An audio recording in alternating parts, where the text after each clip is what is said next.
ജയ് ഹിന്ദ്. എൻ്റെ പേര് Havildar Bijukumar, Sena medal 9 para special force, retired. 27ാമത് കാർഗിലിൻ്റെ വിജയ ദിവസത്തിൻ്റെ അവസരത്തിൽ 27 വർഷം മുമ്പുള്ള ചെറിയ ഓർമ്മകൾ പുതുക്കി സാധാരണ ജനങ്ങളിലേക്ക് അതിൻ്റെ ഒരു ചെറിയ വിവരണം പഴയ ഓർമ്മകളിൽ നിന്നും എടുക്കുകയാണ്. ആദ്യമായി 9 പാരാ സ്പെഷ്യൽ ഫോഴ്സ് എന്നത് ഇന്ത്യൻ ആർമിയുടെ 10-12 ലക്ഷത്തിൽ അധികം ഉണ്ടായിരുന്ന സേനയിൽ വളരെ ഒരു വോളണ്ടിയർ ഫോഴ്സ്, അതായത് സ്പെഷ്യൽ ഓപ്പറേഷൻസ് അങ്ങനെയുള്ള പ്രത്യേകമായ യുദ്ധതന്ത്രങ്ങളിലൂടെ ശത്രുവിനെ കീഴടക്കാൻ ഉള്ള യുദ്ധതന്ത്രങ്ങളും മുറകളും അഭ്യസിച്ച ഒരു പ്രത്യേക യൂണിറ്റാണ് സ്പെഷ്യൽ ഫോഴ്സ്. 99 സമയത്ത് ഇന്ത്യയിൽ ആകെ 3 സ്പെഷ്യൽ ഫോഴ്സ് യൂണിറ്റുകളാണ്. അതിൽ 9 പാരാ സ്പെഷ്യൽ ഫോഴ്സ് പ്രത്യേകമായിട്ട് മൗണ്ടറിങ് ഏരിയയിലുള്ള ഓപ്പറേഷൻ, അതായത് പാകിസ്ഥാൻ ഏരിയ ഷൈച്ചൻ ഗ്ലേസർ വരെയുള്ള ഏരിയയ്ക്ക് വേണ്ടിയിട്ടുള്ള സ്പെഷ്യലൈസേഷൻ മൗണ്ടറിങ് വാർഫയർ. അപ്പോൾ അതിലുള്ള പ്രത്യേക കഴിവ്, പ്രത്യേക ട്രെയിനിങ്ങും ലഭിച്ചിട്ടുള്ള ആൾക്കാരാണ് 9 പാരാ സ്പെഷ്യൽ ഫോഴ്സ്. ഇത് നോർത്തേൺ കമാൻഡിൻ്റെ അണ്ടറിലാണ് വിന്യസിച്ചിരിക്കുന്നത്. നോർത്തേൺ കമാൻഡുമായി ബന്ധപ്പെട്ട എന്ത് അത്യാവശ്യ സന്ദർഭങ്ങളിൽ അതാത് സ്ഥലങ്ങളിൽ ഹെലികോപ്റ്ററിൻ്റെ സഹായത്തോടെ പെട്ടെന്ന് തന്നെ എത്തുക എന്നുള്ള ദൗത്യമാണ് നമുക്ക് എപ്പോഴും കിട്ടിക്കൊണ്ടിരിക്കുന്നത്.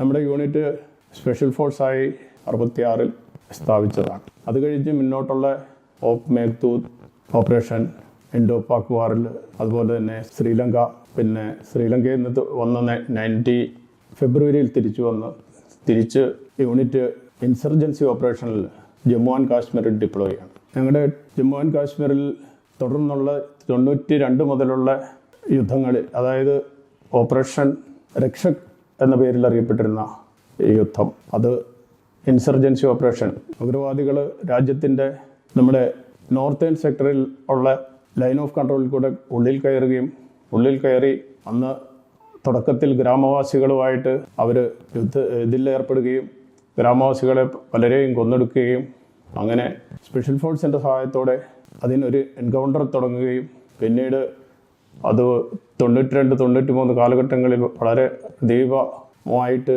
93, 94, 95 എത്തിയപ്പോഴത്തേന് ഓപ്പറേഷൻ്റെ ലെവൽ മാറുകയും പല രീതിയിലുള്ള അഡ്വാൻസ് ടെക്നോളജി വെച്ച് ഇതുവരെ ഉഗ്രവാദികളെ ഏറ്റുമുട്ടേണ്ട സാഹചര്യങ്ങളും ഉണ്ടായി. അങ്ങനെ 99-ലെത്തിയപ്പോഴേക്കും പാകിസ്ഥാൻ്റെ സേന നമ്മുടെ കാർഗിൽ സെക്ടറിൽ 7-8 കിലോമീറ്ററോളം ലൈൻ ഓഫ് കൺട്രോളിൽ നിന്ന് ഉള്ളിലേക്ക് പ്രവേശിക്കുകയും അവരവിടെ സ്ഥിരമായി പോസ്റ്റ് ഡിപ്ലോയ്മെൻറ്റ് ചെയ്യുകയും ചെയ്തു. അന്നത്തെ സിംല കരാറിൻ്റെ വ്യവസ്ഥയനുസരിച്ച് ലൈൻ ഓഫ് കൺട്രോൾ മഞ്ഞുവീഴ്ചയുള്ള സമയത്ത് സേന ട്രൂപ്പ് വിഡ്രോൾ ചെയ്യുകയും വീണ്ടും സമ്മർ ആകുമ്പോൾ തിരിച്ച് എത്തുകയും ചെയ്യുന്ന ഒരു പതിവാണ് ആ കരാർ വ്യവസ്ഥയിലുണ്ടായിരുന്നത്.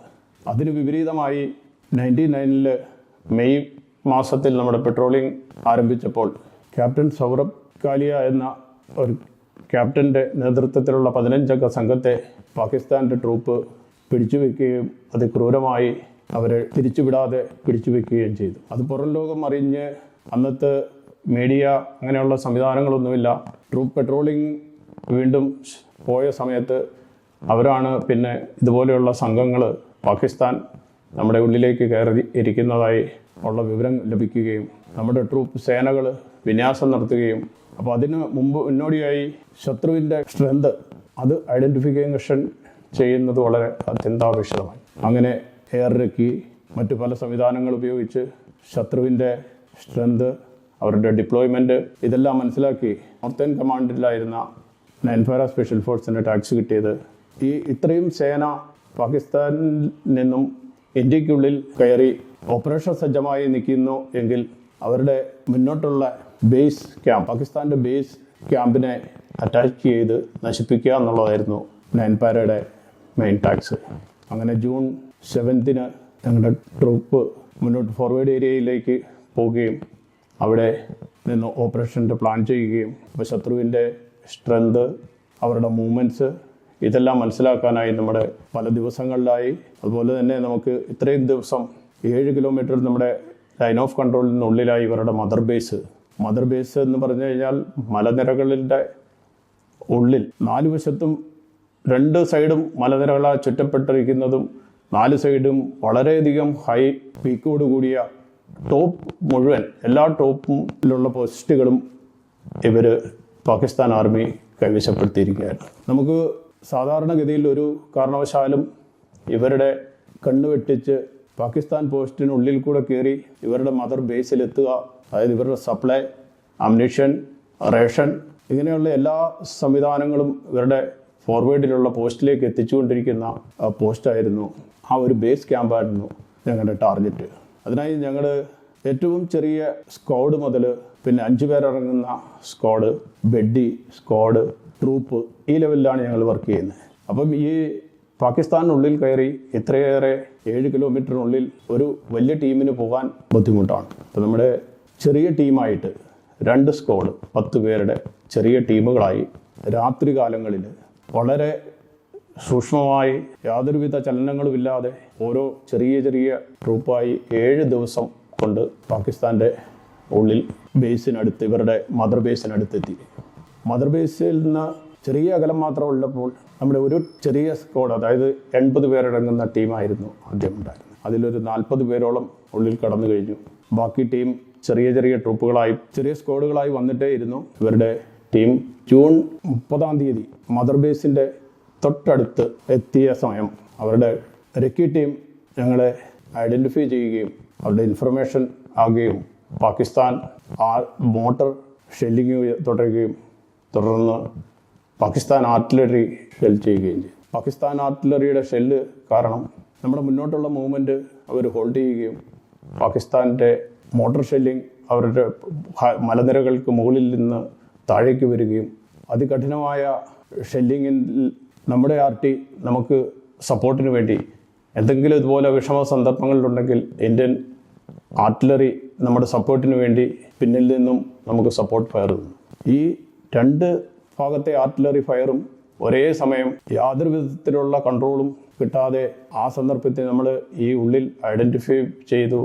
ഞങ്ങളുടെ 4 പേര് ആ പാകിസ്ഥാൻ ഷെല്ലിങ്ങിൽ തത്സമയം മരണമടയുകയും ഒരു 15-ലധികം ആൾക്കാർക്ക്, 15 മുതൽ 20-ലധികം ആൾക്കാർക്ക് മേജർ കാഷ്വാലിറ്റി ആകുകയും, അങ്ങനെ ഒരു സന്ദർഭത്തിൽ ഈ കാഷ്വാലിറ്റി ആയവരെയും ബാക്കിയുള്ള ആൾക്കാരെയും തിരിച്ച് നമ്മുടെ ഏരിയയിൽ എത്തിക്കുക എന്ന അതികഠിനമായ ഒരു ദൗത്യമായി. കാഷ്വാലിറ്റി ആയവരും മരണമടഞ്ഞവരെയും അതിവേഗം ഈ ഫയറിങ്ങിൻ്റെ ഇടയിൽ മലകൾക്കുള്ള ഇടയിലുള്ള ഹോളുകളിൽ, താൽക്കാലികമായ ഹോളുകളിൽ അവരെ ഒളിപ്പിക്കുകയും അവരുടെ പരിചരണത്തിനായി കാഷ്വാലിറ്റി ആയവരെ IV ഇങ്ങനെയുള്ള എല്ലാ മെഡിക്കൽ സംവിധാനങ്ങളും നമ്മുടെ എക്സ്പീരിയൻസ് അനുസരിച്ച് എല്ലാവരുടെയും കയ്യിൽ കരുതും. അങ്ങനെയുള്ള ഫോർവേഡ് ട്രൂപ്പിൽ കാഷ്വാലിറ്റിയെ മാനേജ്മെൻറ്റ് ചെയ്തു. അതിവേഗം ഞങ്ങളുടെ ബേസ് ക്യാമ്പിൽ തിരിച്ച് ഈ കാഷ്വാലിറ്റിക്കാരെ എത്രയും പെട്ടെന്ന് കാഷ്വാലിറ്റിയായും മരിച്ചവരെയും തിരിച്ചെത്തിക്കാൻ സാധിച്ചു. അങ്ങനെ 1 ജൂലൈ നമ്മുടെ ടീമിന് വളരെ ഒരു ആഘാതം സൃഷ്ടിക്കേണ്ടി വന്നു. അതിൽ നിന്നും 3 ജൂലൈ ആയപ്പോഴത്തേനും വീണ്ടും നമ്മുടെ ടീം കാഷ്വാലിറ്റി ആയവരെയെല്ലാം താഴെ എത്തിച്ചു. നമ്മളെ വിട്ടുപോയവരെയെല്ലാം ശ്രീനഗറിലേക്ക് തിരിച്ചെത്തിക്കാൻ സാധിച്ചു. ബാക്കി ടീം റിയോർഗ് ചെയ്ത് ബാക്കി 80 പേരടങ്ങുന്ന, അപ്പം നമ്മുടെ നയൻപാരയുടെ working team alpha, bravo, charlie അങ്ങനെ 3 ടീമുകളായിരുന്നു നമ്മൾ വർക്ക് ചെയ്യുന്നത്. അപ്പോൾ അതിൽ മലയാളികളായ 9 പേരോളം മലയാളികളായ കമാൻഡോസ് ഉണ്ടായിരുന്നു. അതിൽ മേജർ പ്രിൻസിയോസ് ആയിരുന്നു ഒരു ടീമിനെ നേതൃത്വത്തിൽ. അദ്ദേഹത്തിൻ്റെ പേരിൽ തന്നെയാണ് ഒരു ഓപ്പറേഷൻ സെക്കൻഡ് റിയോർഗിൽ അലോട്ട് ചെയ്തത്. അപ്പോൾ ഈ ആദ്യത്തെ ഈ ഓപ്പറേഷൻ ഇവരുടെ മദർ ബേസിൻ്റെ അടുത്തെത്തിയ സമയം ഇത്രയും ഉള്ളിൽ പാകിസ്ഥാൻ്റെ ഉള്ളിൽ കയറി ഇന്ത്യൻ ആർമി എത്തി എന്നുള്ള ഒരു വലിയ ആഘാതം പാകിസ്ഥാൻ എനിമിക്ക് ഏൽക്കേണ്ടി വന്നു. അതിന്മൂലം അവരുടെ മൊറാൾ ഡൗൺ ആകാൻ തുടങ്ങുകയും ഇത്ര ഉള്ളിൽ, കാരണം അവരുടെ ഒരു കോൺഫിഡൻസ് ഇതായിരുന്നു, ഇത്രയും ഹൈറ്റ് മുഴുവൻ ഒക്യുപ്പൈ ചെയ്തിരുന്ന സമയത്ത് ഒരിക്കലും ഇന്ത്യൻ ആർമിയുടെ ട്രൂപ്പ് പാകിസ്ഥാൻ്റെ ഉള്ളിൽ കയറില്ല എന്നൊരു കോൺഫിഡൻസിലായിരുന്നു അവരെല്ലാം ഇരുന്നിരുന്നത്. ഈ മദർ ബേസിൻ്റെ അടുത്തെത്തി സേന അവിടം വരെ എത്തിയെന്നുള്ള അറിഞ്ഞത് പാകിസ്ഥാൻ്റെ ട്രൂപ്പുകളുടെ മനോബലം കുറഞ്ഞു വരികയും ആ സന്ദർഭം മുതലെടുത്തുകൊണ്ട് ഇന്ത്യൻ ആർമിയുടെ എല്ലാ ട്രൂപ്പുകളും, ഡിപ്ലോയ് ആയിരുന്ന എല്ലാ ട്രൂപ്പുകളും ഓരോരോ പോസ്റ്റുകളെ അസാൾട്ട് വിധത്തിൽ ഓരോ പോസ്റ്റുകൾ ക്യാപ്ചർ ചെയ്യാനായി ഓർഡർ കിട്ടുകയും തുടർന്ന് നയൻപാരയുടെ റിയോർഗ് ചെയ്ത സുല്ലു ടോപ്പ് പിടിച്ചെടുക്കാനുള്ള പദ്ധതി ആരംഭിക്കുകയും നമ്മുടെ ഒരു 3 ടീമും 3 ദിശകളിലൂടെ ആ ടോപ്പിലേക്ക് രാത്രിയുടെ ഇതിൽ 18 ജൂലൈ മുതൽ 23 ജൂലൈക്കുള്ളിൽ ഇത് ഓരോ ദിവസവും വളരെ ചെറിയ ദൂരം മാത്രം കവർ ചെയ്ത് പോയി ശത്രുവിൻ്റെ ഇടയ്ക്കൂടെയാണ് പോകുന്നത്. അത്രയും വളരെ ചെറിയ മൂവ്മെൻറ്റിലൂടെ മാത്രമാണ് നമുക്ക് ആ ശത്രുവിൻ്റെ ലൊക്കേഷനിൽ പിടിച്ചെടുക്കാൻ സാധിക്കുകയുള്ളൂ. ടോപ്പിലിരിക്കുന്ന ഒരു ഹൈറ്റിലിരിക്കുന്ന ശത്രുവിൻ്റെ അടുത്തേക്ക് നമുക്ക് എത്തണമെന്നുണ്ടെങ്കിൽ അത്ര തന്ത്രപരമായും യുദ്ധതന്ത്രത്തിലൂടെയും വളരെ മനോബലവും ശാരീരിക ബലവും ഉണ്ടെങ്കിൽ മാത്രമേ 18,000 അടി ഹൈറ്റിൻ്റെ മുകളിലുള്ള ശത്രുവിനെ പോയി തോൽപ്പിക്കാൻ സാധിക്കുകയുള്ളൂ. അങ്ങനെ കയറി സുല്ലു ടോപ്പിൻ്റെ ഒരു ടീം ഒരു സൈഡിലെത്തി. ഇപ്പം മഞ്ഞ് മലകളിലൂടെ കയറണമെന്നുണ്ടെങ്കിൽ റോപ്പ് ഫിക്സ് ചെയ്ത് കയറണം. മേജർ പ്രിൻസിയോസ് റോപ്പ് ഫിക്സ് ചെയ്യുന്നതിനിടയിൽ ശത്രുവിൻ്റെ സ്മോൾ ആംസ് ഫയർ വന്ന് അവിടുന്ന് താഴേക്ക് പതിക്കുകയും ഒരു 300ഓളം അടി താഴെ വീണ് ബോധരഹിതനാകുകയും ചെയ്തു.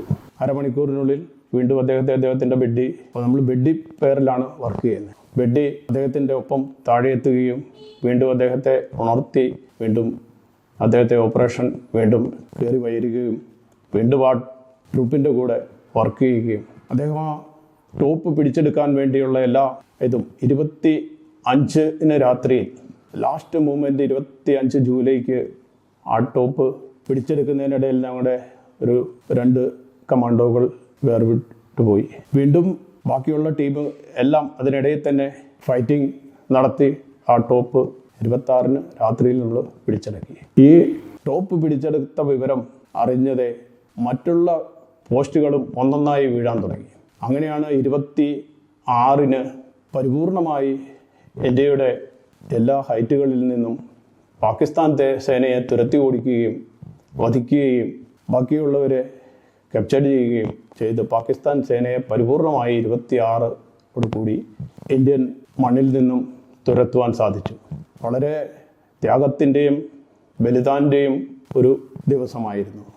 അന്നത്തെ പ്രധാനമന്ത്രിയായിരുന്ന വാജ്പേയി രാഷ്ട്രത്തോട് ജനുവരി 26-ന് അഭിസംബോധന ചെയ്ത് സംസാരിക്കുകയും വിജയദിവസമായി പ്രഖ്യാപിക്കുകയും ചെയ്തു.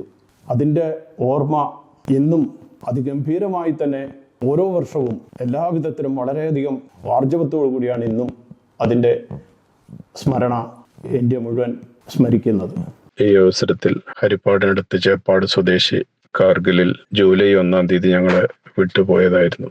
രാധകുമാറിനെയും പ്രത്യേകമായി അനുസ്മരിക്കുന്നു. അതുപോലെ ഞങ്ങളുടെ യൂണിറ്റിന്റെ കമാൻഡിംഗ് ഓഫീസറായിരുന്ന colonel John D Britto Yuddh Seva medal Sena medal, colonel K A Mohan Vir Chakra Sena medal bar, ശ്രീലങ്കയിലെ കാടുകളിലും ജമ്മുവിലെ മലനിരകളിലും കാർഗിലിലെ മലനിരകളിലും ഓപ്പറേഷൻ വിജയ് കഴിഞ്ഞും ജമ്മു ആൻഡ് കാശ്മീരിലെ മലനിരകളിലും എല്ലാം ഓപ്പറേഷന് മുൻനിരയിൽ തന്നെ നിന്ന് നേതൃത്വം നൽകിയ കമാൻഡിംഗ് ഓഫീസറുകളായിരുന്നു. അദ്ദേഹത്തെയും അനുസ്മരിക്കുന്നു. Operation Pawan Sri Lanka, operation Rakshak Jammu and Kashmir, operation Vijay Kargil, operation Parakram Jammu and Kashmir, ഈ എല്ലാ യുദ്ധങ്ങളിലും സേവനമനുഷ്ഠിച്ച വ്യക്തികളായിരുന്നു. അതുപോലെ തന്നെ കാർഗിൽ ഞങ്ങളുടെ ടീമിനെ നയിച്ച team commanders major Sudheer Walia Ashoka ചക്ര സേനാ മെഡൽ, മേജർ ഗൗരവ് ഋഷി സേനാ മെഡൽ, അദ്ദേഹം ഇപ്പോൾ ലഫ്റ്റനന്റ് ജനറലായി സർവീസ് ചെയ്യുന്നു. മേജർ ധാരിവാൾ, ക്യാപ്റ്റൻ പ്രിൻസ് ജോസർ, ഇത്രയും അധികാരികളെ അവരെ കൂടി ഈ സന്ദർഭത്തിൽ അനുസ്മരിച്ചുകൊള്ളുന്നു.